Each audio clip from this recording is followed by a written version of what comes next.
Good evening, everyone. I hope you are ready for your nightly dose of vocal melatonin. It is time to return back to ashes. For when we arrive from the ashes, we are a truly happier, better, and stronger person. Now, let's get started with these true, creepy encounters.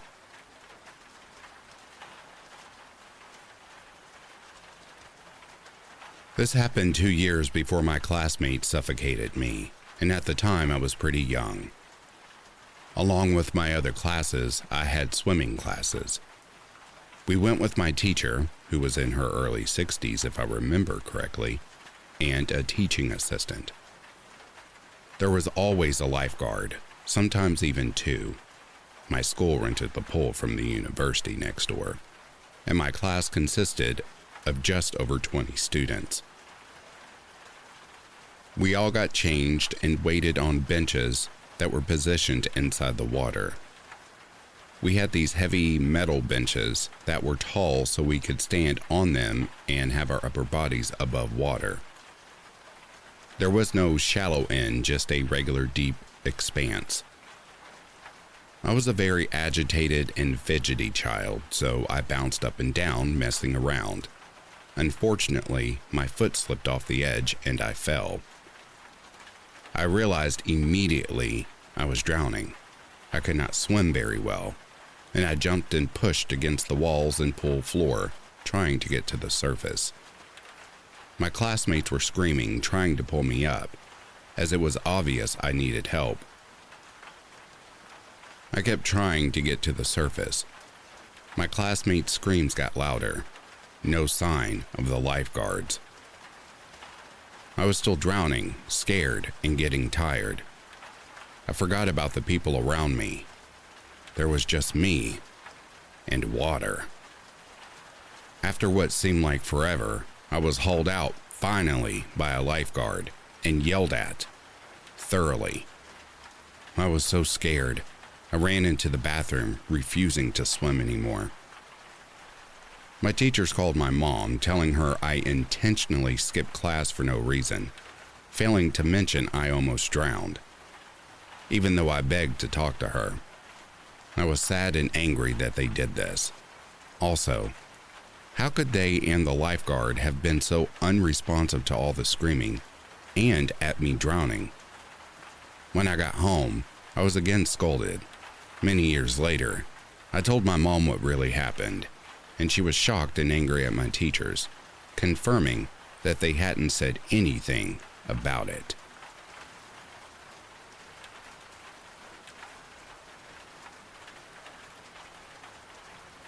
My grandparents live in a house located in a very secluded area surrounded by woods. The nearest neighbor is around half a mile from their house. Whenever my grandfather has work in town for a couple of days, he calls me home to take care of my grandmother, who suffers from arthritis. One night, it started raining really heavily, and there was a power outage for the entire night. It was really windy, and since the house is pretty old, you can hear a lot of creaking sounds. But around 1 a.m. in the middle of the night, I woke up to a loud knocking sound at the front door. My grandmother was still sleeping, and I didn't want to wake her up. The noise had freaked me out because it was impossible for someone to be out at this time in the rain outside our house. But I thought maybe it's my grandfather who probably had some emergency and had to come home at this time of night. As I walked to the main door to see who it was, the knocking stopped. I saw our dog standing in the corner of the room looking at the door with his tail between his legs. He looked super scared. I figured something wasn't right, and that if someone was outside my door, it obviously wasn't my grandfather. I went upstairs to see who it was through the window, and I saw a shadow, but I'm not sure if it was actually a person's shadow or just a hallucination of my sleepy mind. I did not open the door and went right back to bed. The creepiest part was, the next morning, I saw muddy footprints on my front porch and a broken door handle.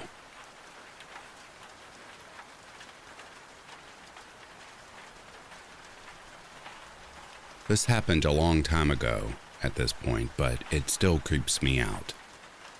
So, this happened to me back in 2017. I worked nights and was getting my workout in before I had to go to work that night. My wife and daughter are in the living room, and my wife hears someone try to walk into our apartment. Understandably panicked, she quickly gets my attention in the other room. I go to look through my peephole and immediately think it's my little brother. But when I open the door, I realized it was a complete stranger. He had shaggy hair and his eyes were huge. Maybe he was on drugs? He was wearing a black hoodie with the hood up. He had his hands inside his pockets in the hoodie, and it looked almost as if he was clutching something pretty tightly. My gut instinct is strong at this point, and I quickly try to shut the door. As this happens, he tries to insert his foot so that I can't. Luckily, I was quicker and was able to get the door shut and locked. I then booked it to my room and got my gun, still unsure of what this guy had in mind. But by the time I got back, he was nowhere to be found around my apartment. I keep thinking he just had the wrong apartment, and maybe he mistook it for someone else's. But then I remember he tried to stop me from shutting my door, combined with how quickly he got out of there. To this day, the thought of what could have happened still creeps me out. Although it goes without saying, I did end up calling in that night.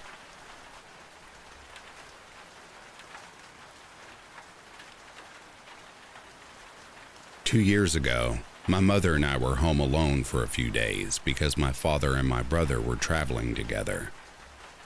On a Friday, I got home from work around 1 p.m. My mother came home at 5 p.m., opened my bedroom door and said, "Hello." We had dinner together, and then we each went to our individual rooms. Her room was next to mine. As it was Saturday, I slept in the afternoon, and my mother had already left the house when I woke up. As soon as I opened the bedroom door, something on the floor caught my eye. There were 3 scratches on the floor, one coming out of my room, right in line with my door frame, and another 2 going down the hall and heading towards my mother's room. They looked like scratches from shoes. I thought it was strange, because looking on the scratch coming from my room, the door had to be open enough to pass the threshold, and that had to have happened while I was sleeping, which also made no sense. The order of the scratches didn't make any sense either, because it looked like the person had left my mother's room, gone down the hall, and turned abruptly into my room, or the other way around. The scratches were long, the kind that sports shoes would make, and the chances my mother had had shoes on indoors were 0. Shoes are banned inside our house. When my mother arrived while I was having lunch, I asked what those scratches in the hallway floor were. She turned, irritated, and questioned, "What do you mean, what are they? You made it, didn't you?" The burger felt like sand in my mouth. I said no, that I thought it was her. We both got up at the same time and walked out into the hallway and stared at the scratches. And then she said something that made me freak out.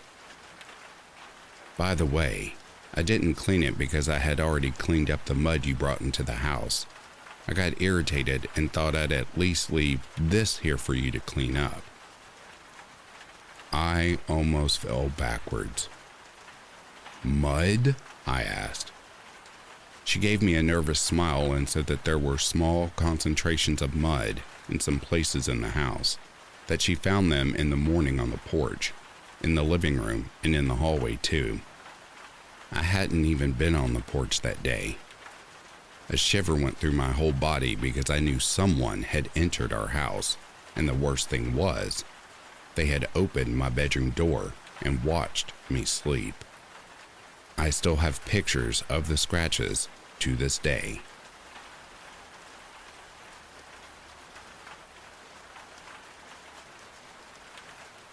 I was 12 years old in the 6th grade and living in the South. At that time, the town's population was around 20,000, but when the local university was in session, it would nearly double. It wasn't a place where everyone inevitably knew everyone else, but if you played 20 questions with each other, you could undoubtedly find people you both knew. My single mother and I had an apartment downtown and had been there for around 8 months. It was summertime and, as she worked and attended college, I was usually home alone during the day. It was the early 90s. About halfway through the summer, a girl from my school, Maria, moved into a house about a block away from us. I didn't know Maria that well, and it wasn't until she moved in that I really started spending a lot of time with her. I did not know her parents, and they didn't know Mom. When this event occurred, we had been hanging out for maybe a couple of weeks, riding bikes and going to the library together. Her mother and stepfather worked all day, too, so we were mostly alone. Then, one day I was at her house when her mom was home. Maria and I were out in the yard when her mom came to the door and hollered at us. She was like, "Hey, did your dad ever manage to find you?" Which, to me, was super weird, so I was like, "What?" "Yeah," she said. "Your dad called here a couple of days ago and asked if you were at our house. He said he couldn't find you." I was stunned and had no idea what she was talking about. To Maria's mom, a virtual stranger, the call probably made sense. To those who knew me, though, it was wild. The actual people who knew me knew that my dad didn't live with me and never lived with me. In fact, he lived a couple of hours away in a different county, and at that point in my life, I could count the number of times he had been to my house on one hand. There was no animosity or drama there. He could see me whenever he wanted, but we were not close. He'd never been to the town in which I was living. I hadn't seen him in probably 6 months, and, seeing as to how we didn't have a phone, we hadn't recently spoken. He had no idea Maria even existed. He never met any of my friends. My mom hadn't even met Maria or her parents. So, I was a little freaked out and asked, "Are you sure it was me he was looking for?" She said, "Yes." He'd apparently recited my full name, middle and all, and described me, including my recent haircut and glasses. My dad has never seen my glasses, didn't even know I wore them. I'd only had them for a week.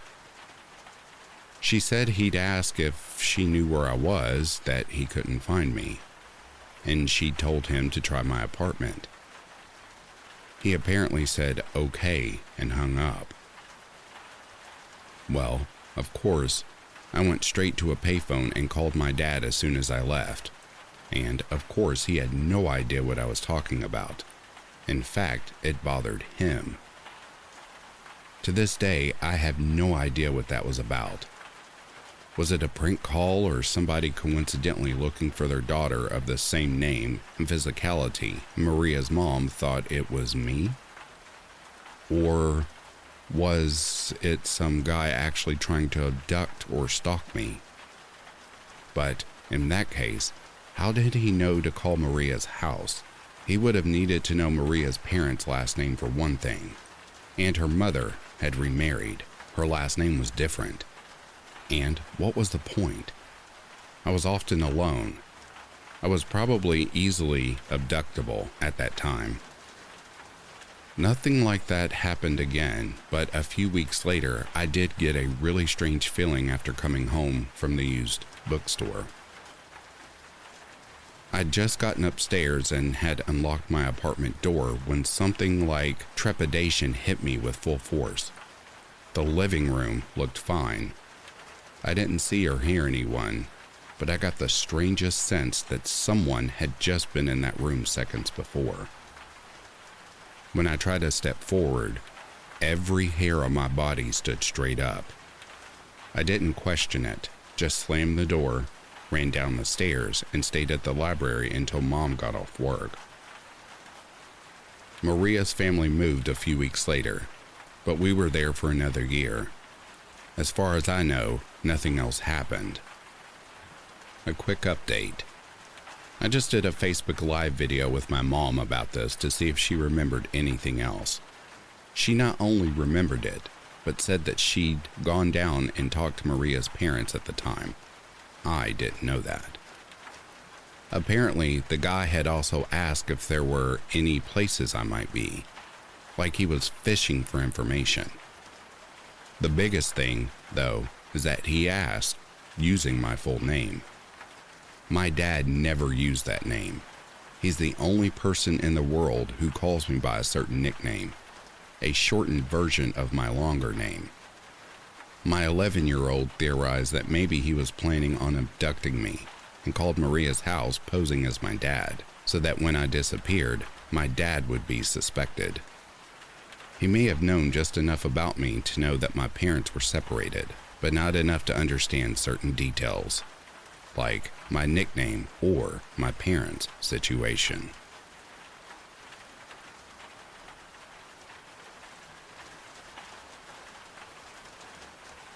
A few years ago, I was at a bar with my friends.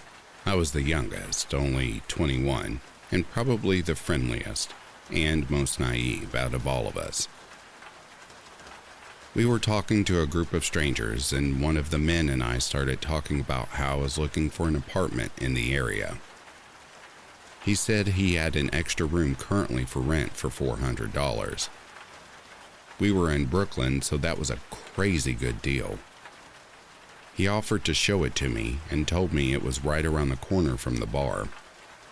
Out of nowhere, a woman came up behind me and whispered in my ear, "Don't go with him. He's weird." And I said, "Really?" And she answered back, "Yes." I remember nothing else that happened after that for years. A few years later, it all came back to me.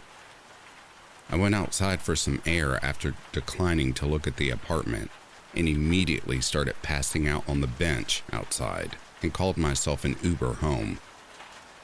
I was in and out of consciousness the whole Uber ride, and when I got home, I threw up and passed out, remembering nothing.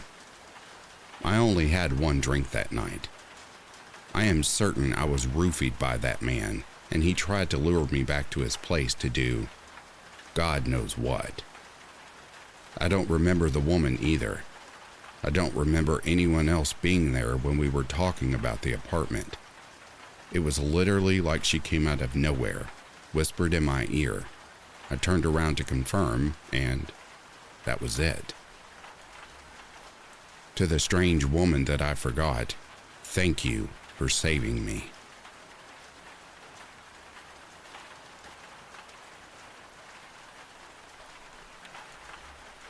My daughter is 3 years old and quite verbose.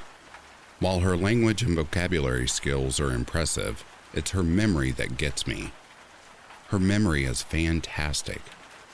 She will put something of hers away, the teeniest, tiniest thing, and remember a week later just exactly where she put it.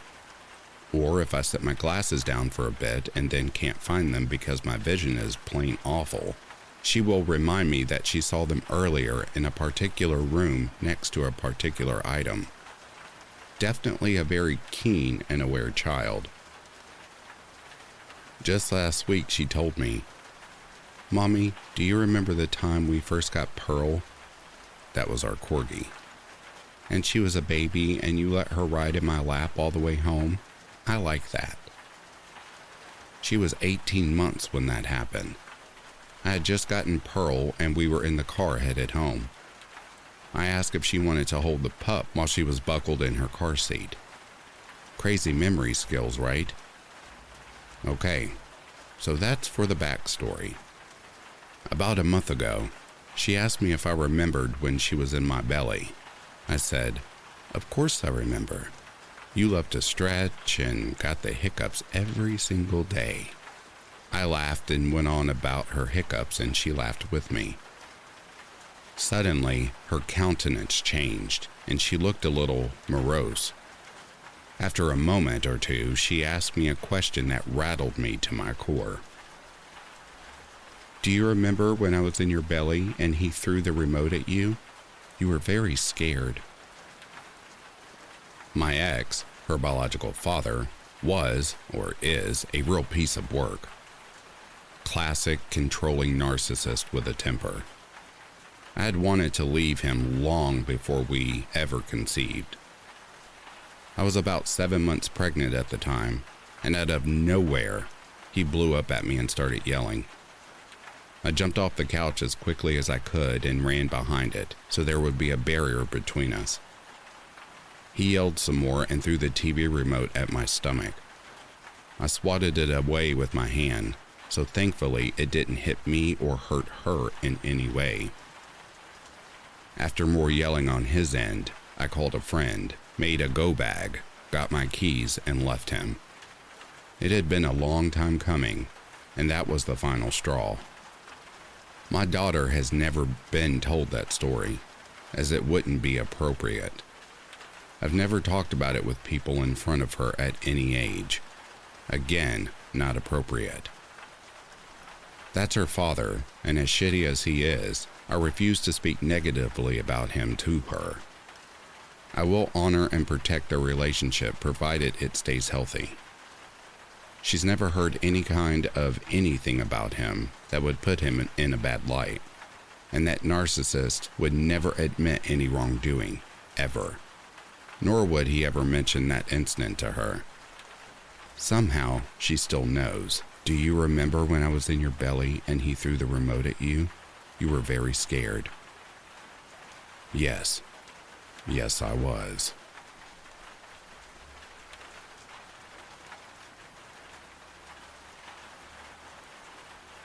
So, something creepy happened to me. I'm a 26-year-old female, and this happened in 2020. This was back when just about everything was closed down during the pandemic, and I was still studying to be a teacher. One of the requirements for teaching is to pass the RICA exam, which is a 4-hour-long test that is commonly taken at a testing center. I found a testing location that was still open and made an appointment. Since COVID regulations were in effect, I was told prior to arriving that test takers could not use the lockers to store their belongings.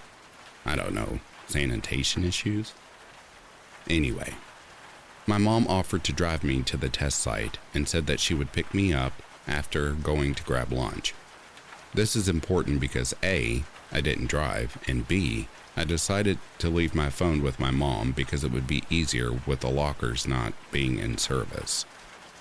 I finished my exam about 10 minutes before the 4-hour time limit ends and went outside to wait for my mom. I expected her to be right outside in the parking lot because she's usually early to arrive at most things, but she wasn't there. No big deal. I decided to stand in the middle of a parking space on the opposite side of the lot facing the building. I noticed a man who was dressed in a suit walking into the lot from a path between the testing site and another building that was in the center.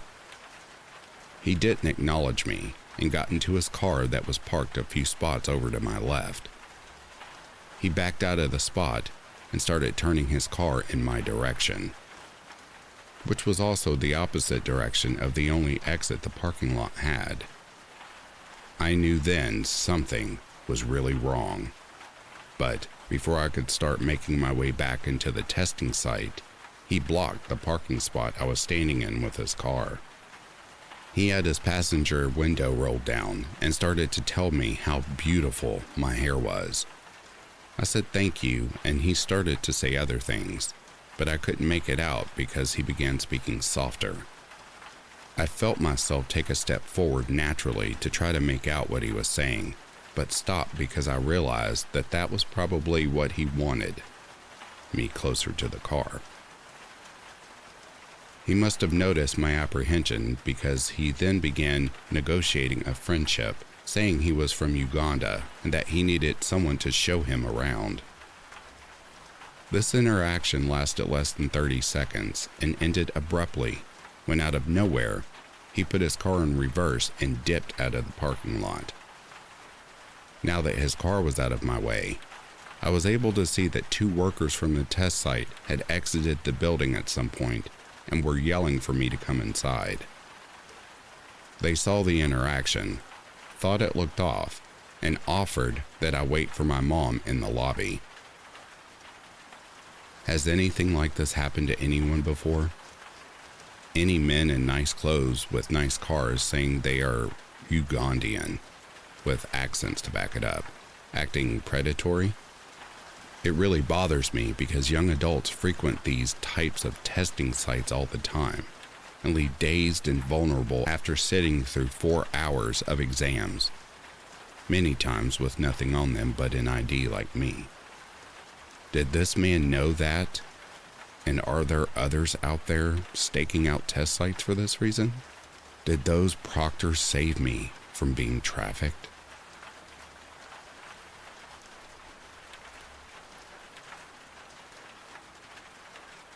So, I keep thinking about this experience I had this last deer hunting season.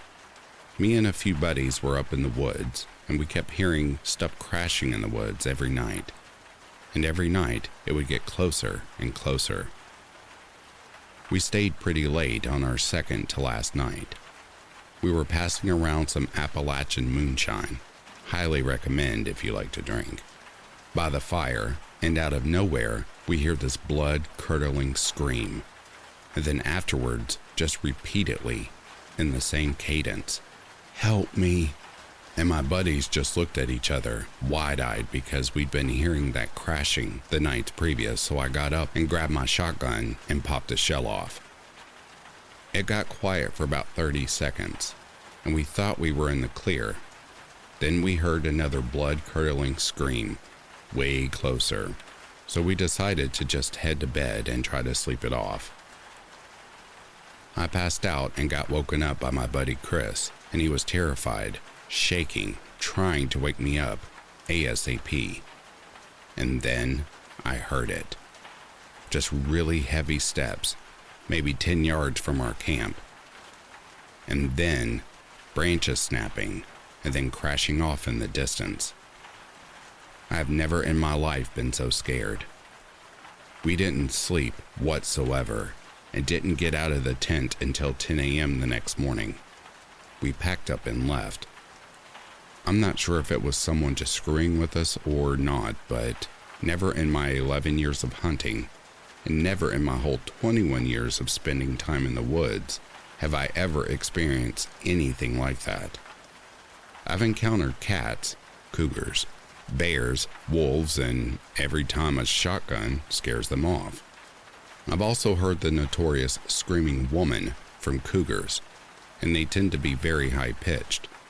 But the screams we heard were extremely human and too deep to be a cat. I decided to share this because it hasn't left my mind. It's been 4 months, and now I'm scared to go hunting again.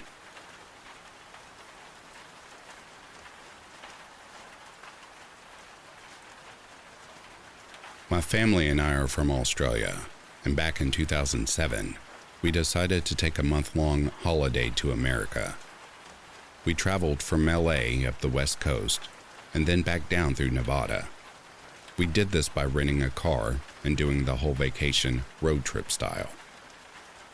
One night, we were traveling towards Lompoc and stopped in Santa Barbara for the night to sleep. We drove around a while looking for a decently priced motel that wasn't too bring your own UV light, if you know what I mean. My mom and dad found a place that looked okay and went inside to inquire about the price of a room for the night, while my sister and I stayed in the car and listened to music on our iPods. We were bopping along to the Frey album I had bought that day when my sister removed her headphones and said, "Look at Mom. What is she doing?" I looked up out the window and can see into the reception of the motel and see my dad talking to the manager and my mom displaying very cold and odd body language. She's usually very friendly with staff everywhere, so this was odd for her. "What's wrong with her?" I said to my sister as we kept a close eye on them. My mom was standing behind my dad with her arms crossed and looking around the place as if she was on guard for something, as if her hyper-vigilance senses had kicked in. After some time, my mom and dad got back in the car and discussed what to do about staying the night. My dad stated we wouldn't find anywhere cheaper for the night, and he was hungry and ready for dinner, so we better just stay here. Plus, it was the last room available, so we would have to make a quick decision. To my dismay, my mom disagreed. "I don't like this place. I have a bad feeling," said my mom. My dad argued on, getting more and more irritated that my mom couldn't explain what she didn't like about the place, until my mom finally snaps and yells over my dad saying, "We are not staying here." "Effing hell, fine," my dad says as he starts the car and backs out of the motel driveway. At this point, my sister and I are looking at each other like, what the F just happened? But we stay quiet as mom seems on edge. Anyway, we ended up finding a place to stay that mom approved of and bunkered down for the night. In the morning, we were all bustling around the motel room getting ready for the day when my dad turns up the TV to hear a news story about a shooting at the motel my mom didn't want to stay at. Turns out, about 15 minutes after we left, a couple walked in and booked the last room, and the man that was behind them shot them because they took the last room. We all turned to look at Mom, who was standing there wide-eyed, watching in horror. "I told you, I had a bad feeling about that place," she said to my dad, who was pretending not to listen. Moral of the story is, always trust your gut, or, better yet, your mom's gut. A few nights ago, I woke up to start my day. My sleep schedule's a mess, but I'm self-employed, so whatever. I wander out to the living room and see that the front door is unlocked. I love my fiancé, but he can be a bit forgetful. I lock the door and head into the kitchen to start a pot of coffee and make myself something to eat. My night continues uneventfully. A few hours later, it's 1:30 a.m. I'm in my office, the furthest room from the front door. My door is closed, my headphones are on, and I'm streaming a video game on Twitch with friends. I'm oblivious to the world. Suddenly, my office door pops open, and my fiancé has a confused look on his face. He asks if I've heard knocking. I respond, no.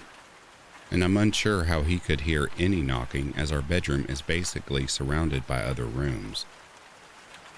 I ask if he wants to go check, and he seems befuddled. I grab my phone and start looking through our security camera and see that there is, indeed, a person recognized on our camera. That being said, we live on the edge of town with little foot traffic, and this appears to be a woman without a vehicle walking up our very snowed-in driveway, and I mean feet of snow. By far one of the worst driveways to walk up in our neighborhood.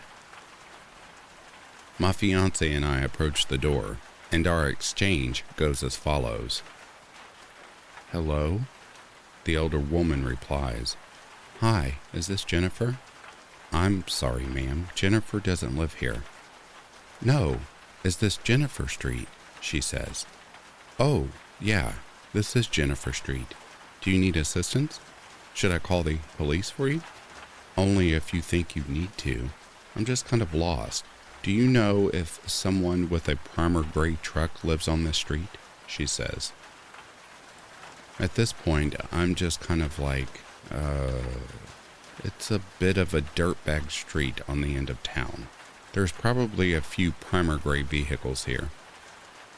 I begin to direct her toward the more clandestine end of the street, at which point she asks if she can get a glass of water.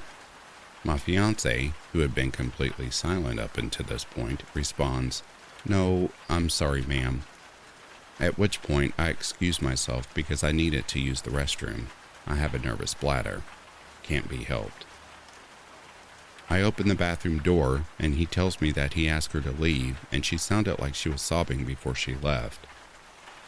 I asked him if he wanted me to call the police dispatch and he said that he did. I let the woman on dispatch know all the details that I knew, including the clothing she had on, and she let me know that they would get on it. A while later, I checked the security camera and saw that the police had come down the street the opposite way she needed to go, meaning she hadn't been seen by them. I felt terribly guilty about not giving her a glass of water, but that late at night it seemed suspect. I really hoped she got to where she was going. The poor thing seemed a little bit of a lost soul that could use some help, but I have tendency to be naive.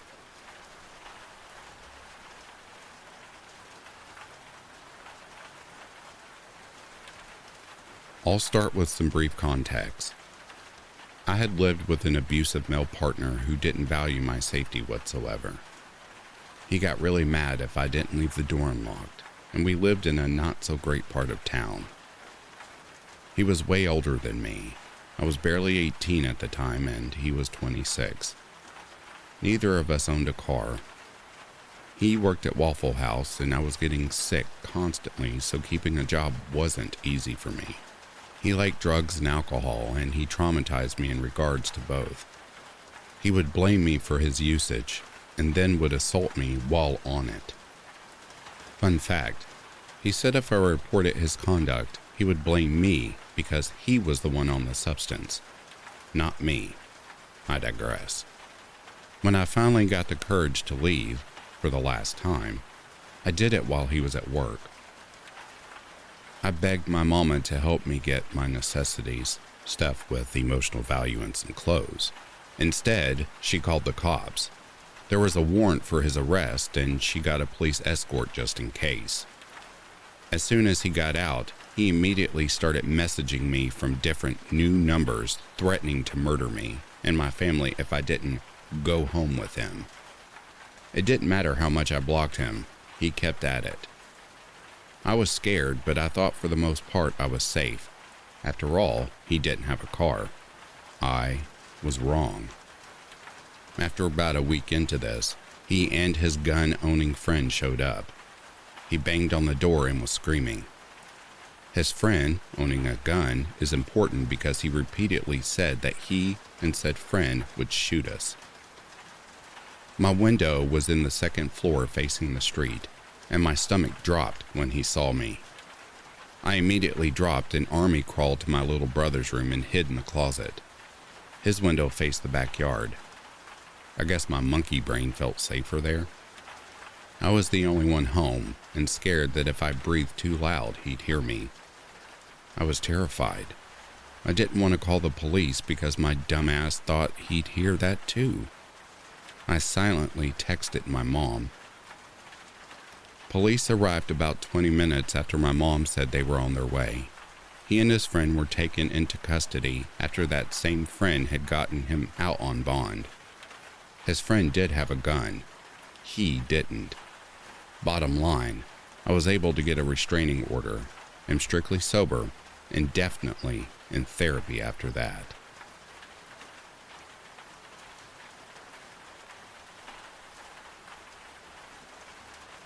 This happened back in the 80s, so very much the pre-cell phone era. I was in high school at the time. One night, after dinner, my mom suggested we take a walk around the block to walk off dinner. My brother and dad were watching TV and opted to stay home, so it was just us girls. We lived out in the fringes of the suburbs, in a division that was semi-rural. By that, I mean there were houses, but no streetlights or sidewalks. Everyone had septic tanks as there were no sewer service, etc. The houses were all well back from the road and the lots were wooded.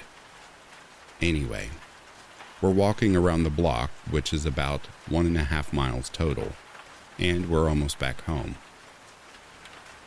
It's pitch black that night with no moon, and we had a flashlight to use as needed. Without it, you couldn't see much past a foot or two around you. We mainly used it as a signal if a car went by, but there wasn't really anyone around, so we had it switched off and were just walking and chatting. Just as we turned the corner onto our street, we suddenly heard footsteps behind us. This was a bit weird as we had just come from that way and hadn't seen or heard anyone walking on that street or coming down the driveways we passed. But we just figured it was some neighbor also out for a walk and we hadn't noticed them in the dark. So I turned around to look and switched the flashlight on to see who it was.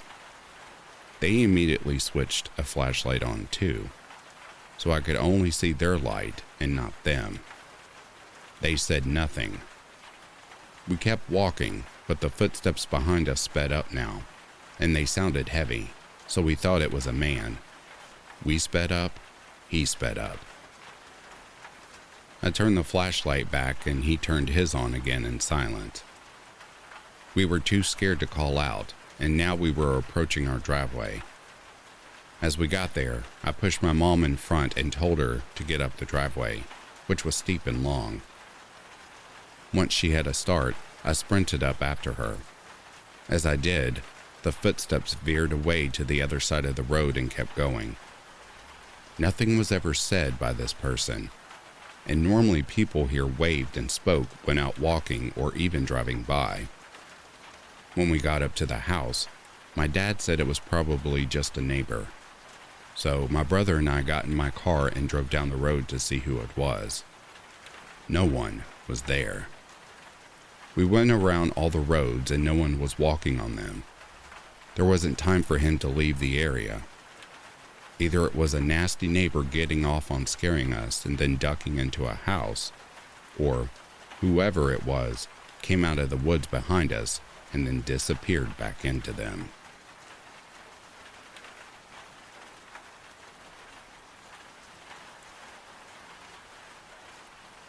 Really not the way I wanted to spend my Saturday morning, but sadly, here we are. Writing this as I sit down more scared and anxious than I have ever been beyond belief. I'm a 25-year-old female who was at my friend's flat. She's also female. And her sister, and also another female friend. Lots of good vibes and laughs, just normal girly time.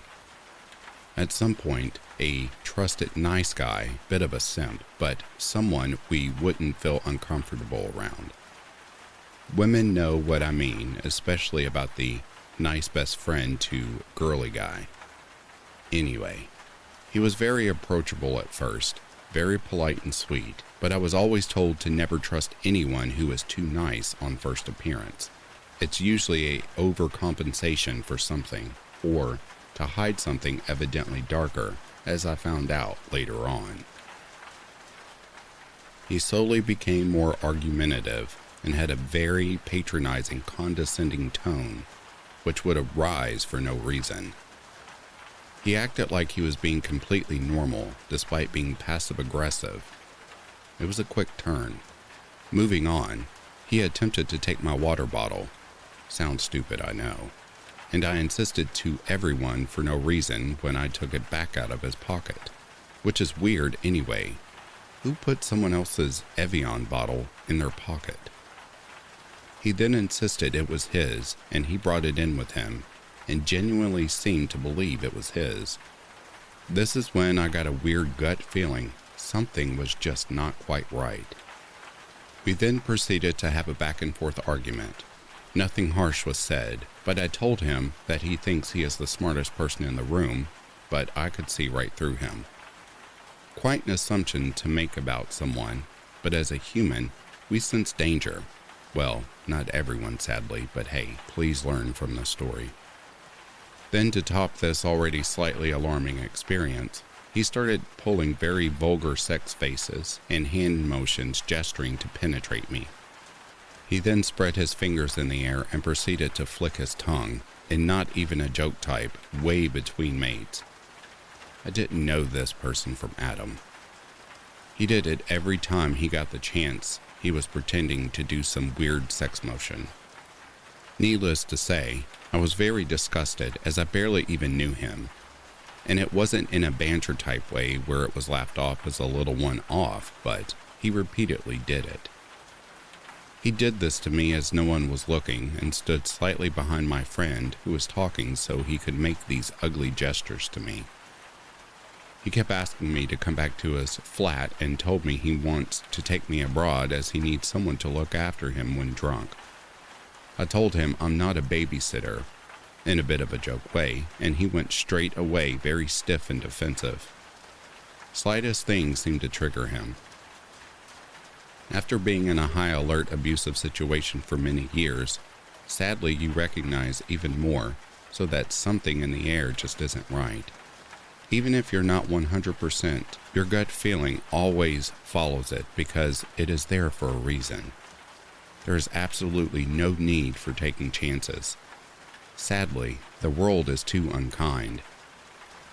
Anyway, my friend had gone to bed. My friend's sister was getting ready to leave, but I was very reluctant to be left alone with him for obvious reasons. She ordered a taxi and asked him to walk her out to the taxi. He agreed, and I told him very bluntly, I'm locking him out, and his immediate response, in a very nonchalant manner, was, yeah, I would too.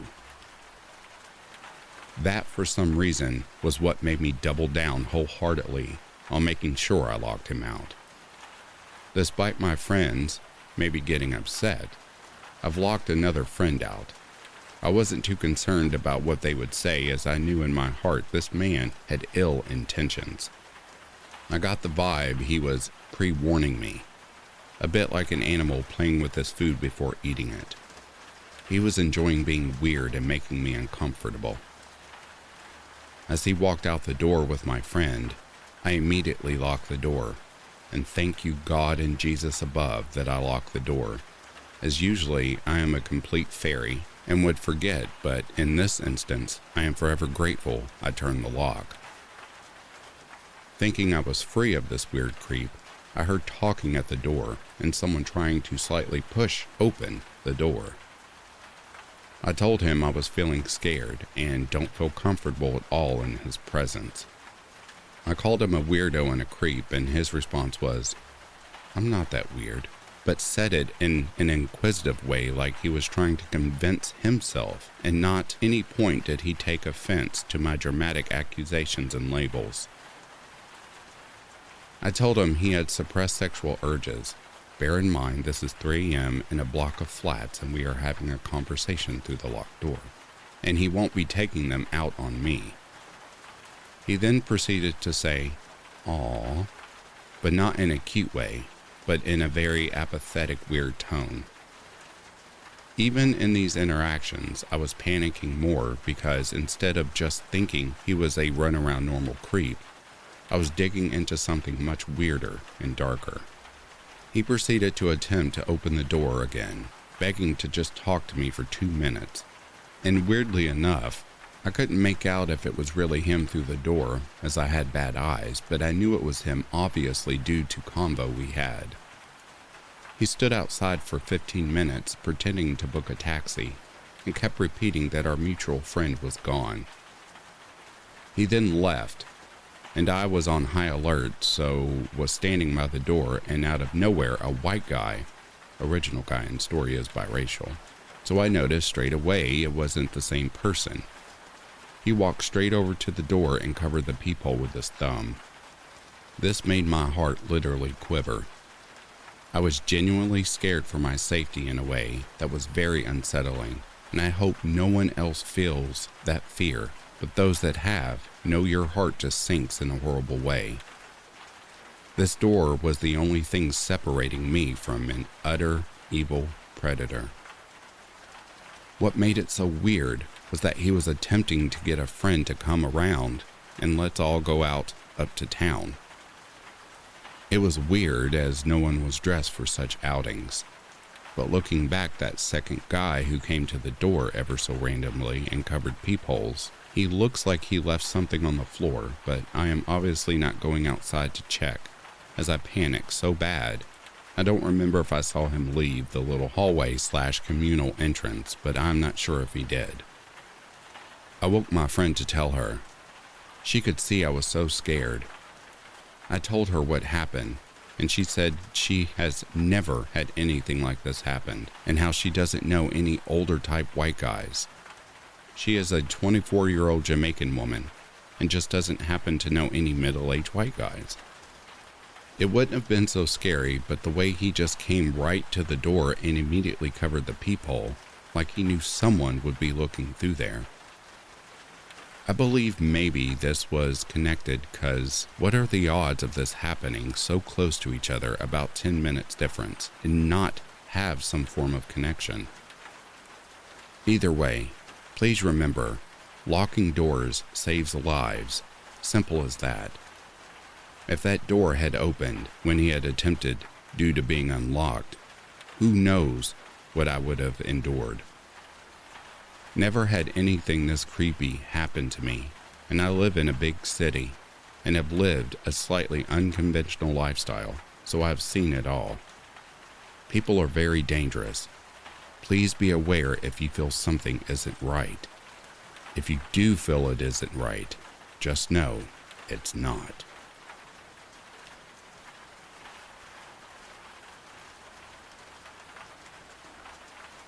Once when I was 23, so 7 or so years ago, me and a friend went on a night out in one of the bigger cities near us for New Year's Eve. We did have a few drinks to celebrate New Year's Eve, but we were calling it a night and wanting to head back to the hotel around 1 a.m.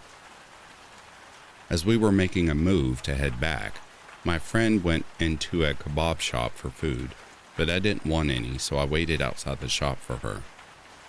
I'm just there minding my own business, but next thing I know, I get bundled into a car by a group of men. They took my ID and the battery out of my phone.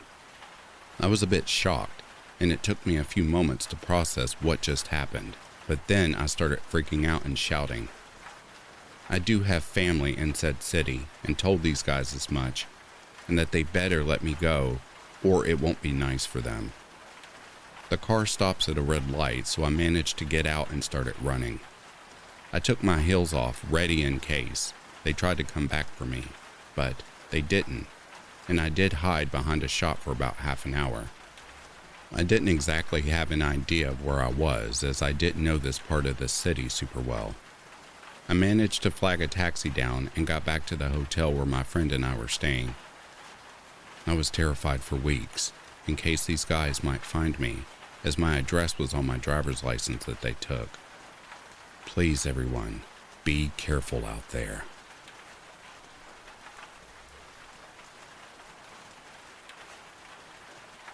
And that, dear listeners, is the end of these true creepy encounters. I hope you are resting well and get a peaceful night's sleep. Until the next story, I'll be reading to you soon.